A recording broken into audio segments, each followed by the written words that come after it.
Hello, traders. Welcome back to another trading recap. Each morning, we identify levels of support and resistance in the SPY and use those levels throughout the open session to enter trades in the E-mini futures. I'm Sam Morton.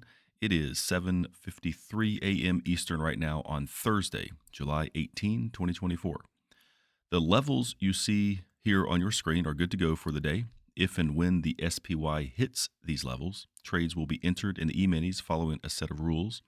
Other variables go into how to manage trades depending on how price reacts at or before the levels. I'll point out that there is a zone between 555.45 and 555.08. This should provide an opportunity to scale in with ES contracts if price gets down there today.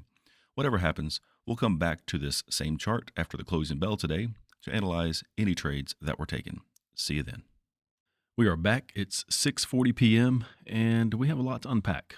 It was kind of an ugly day depending on how you would have traded. Went off the screen. Let's just kind of get this in our sights a little better. So I want to just explain what you should have done playing by the rules, as I usually do. So I've done the math here. I recorded everything I did today. So you'll see me enter this trade as a short trade up here. Now they hit it right here at 9:40. It's earlier than I would like to take a trade. I like to take trades after 9:45, as you know. So, the fact that they pulled down pretty hard there, it's not uncommon for them to do it again. And this just took some patience. They got out of the money a little bit, but there was no drama if you waited this out and knew what to look for. So they pulled down. So I grabbed 6 points and trailed the rest, and I ignored this level. Let me just start over here because I want to talk about playing by the rules. This is a base hit, clean and simple, just understanding what you're looking for and waiting for it to happen. You would have got 4 points. This, same thing. Not here, not this little spike up that was just barely there.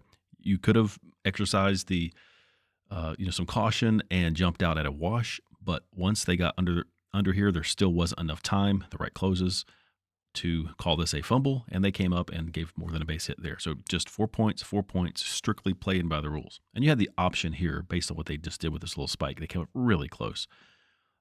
You could have jumped out at a wash. But here's where the trouble started. Now, my trailing position all the way down here, I jumped out in front of here because I saw some things that kind of were conflicting, and this is the kind of thing that I'm trying to convey in the course here.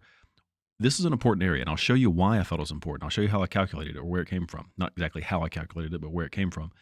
And, it was important. Typically, they would bounce there. Well, they had just, there was a trend line here above this area. I'll show it to you in a minute. They had just sliced through it, and they weren't respecting this level. So what I started to say is I trailed this down. I jumped out thinking they could bounce, but I just wanted to see what would happen in the first place before I did anything. If they bounced up, then I thought, okay, that was the area. Maybe it's worth jumping on board for a long trade out of here. But I wanted to see what they would do first. And when they just cut through this, I just stepped back and ignored. Everything else. Although the other levels, worked. This would have screwed you over. Now, let me point this out. If you had bought here, like at each level, here, this level, and bought this level, you'd be out of the money 30 points by the time it got down the low. So that's not good.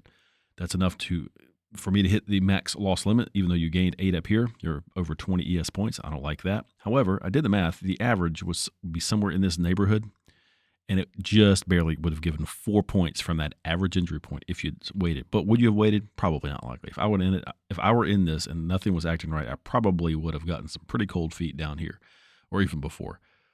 So hard to say what you would have done because I didn't do any of this. I got quite a bit out of my simple little 2 contract trade up here. I'll show it to you shortly. So I'm not sure how I'm going to code this thing because if you're playing by the rules, ignoring everything else, you probably would have entered these trades at these levels. However, there are some things like an hourly chart, for example, a 60-minute chart, a 2-hour chart, a 120-minute chart. Both of those, for example, along with that trend line, which I'll show you in a minute, all converge at the same time in the same place. So they should have bounced there. And since they didn't, that was kind of an off thing. Usually when I see that kind of thing happens, and this just comes from experience, I like to sort of jump back or step back and just observe and get my bearings and see what's going to happen. So it was good that I did jump out. Anyway, instead of just talking through this theoretically, let's watch the trade that I took way up here. Start playing this. 9:30, market opens right there. So let them just move, and I'm going to scrub ahead, move this a little faster. Remember at 940, they hit that level, pulled away pretty good. So it kind of got me thinking, do I want to trust it? But it's early in the day and things tend to behave more normally in the morning. So I did. I sold right here 2 contracts as soon as it triggered. And I just left it here at 558.80. I didn't adjust it too much. Won a pretty good price. And I'm looking for 6 points to take one off and trail the other one. And that's exactly what they did after giving them some time. Yeah, they got above this fumble threshold, as I explained earlier, but there was no signal. Just gave it some time. And once they started falling, as you know. So I just let this thing go. I ignored that level, although this level here at 556.94 would have given you a base hit if you treated it right, but I ignored it. They got down here. When they started coming back up here, I threw a trailer on, just thinking, well, I'll take whatever I have off of this because, I already made some money at this point. I was in the money. But I gave it more time, and they continued to fall. So this is kind of like, it's not acting real normal. So here I decided, all right, right before this, I'm going to go ahead and take this off. I'm pretty well in the money, and it's almost $2,000 with 2 contracts. So that's not too shabby. Thinking they might bounce there. I just want to see what they would do. They started falling. I'm like, all right, I'm kind of glad I didn't get into that area because it was supposed to be an important area. And I'll show you why. I've said that a few times, but I will. And they kept going. So the rest of the day, I just ignored it. I was happy to get what I had. These other levels worked. By the way, I'll show you, there was a level down here at 550 something that they almost hit to a penny. I didn't have it on the board this morning, but I'll show you where it came from again. So there's nothing really else to see here. I didn't take any more trades. I'm just showing you this recording of it, that I was watching this the rest of the day, at least until I stopped recording this around 1 o'clock or so. And kind of unfortunate. I mean, they didn't behave the way they were supposed to, so I'm glad I trusted my gut on that one. So this is a chart. I think I've showed this to you before. I calculate these levels on Monday. So this line shows the close of Friday last week. So this is Monday, Tuesday, Wednesday, Thursday. These are the 4 days so far in this week, and we have one more day of the week. So these levels, I've had them early on. And so here's 555.45, and I also had 555.08. So this is the zone where they fell through. And they had just hung out above this trend line and got below it. And I'd ridden this thing down, kind of gave it a chance to move. But the way they were acting, they should have bounced here, but they didn't. But like I said, this was an important area based on this. But you can see what they did at the other levels. I already had 553 on the board. Also had something in the middle. So these longer term levels worked better, as you can see. I didn't have the 550.50 on, but that worked like a charm later in the day. Well, actually, what time was it? Did it hit 5:15? Yeah, I guess that would have worked. I'm not sure. It would have felt good to jump in front of a train. I'm just going to call, in fact, for the tracking log, I haven't actually completed it yet. I'm going to do that right now. I'll pause this. I'm going to call the day a wash. You would have got your 2 base hits at the top. Then, it might help to look at the full day again. What I'm suggesting is that's 8 points. If you had a simple base hit here, not so simple base, but it would have worked. And then by the time they got down here somewhere, I don't know. I just don't think it's fair to say you would have bought all the way here. You would have bought at all these levels and then realized that things aren't working right and jumped out at the max loss limit, which is 20 ES points, because there are other things that you should be looking at.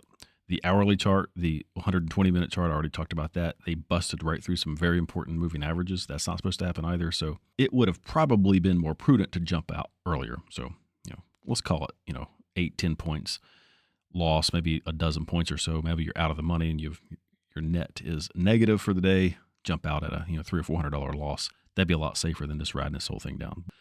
But felt pretty good about this, at least being a good place to go short. Didn't think they'd fall this far.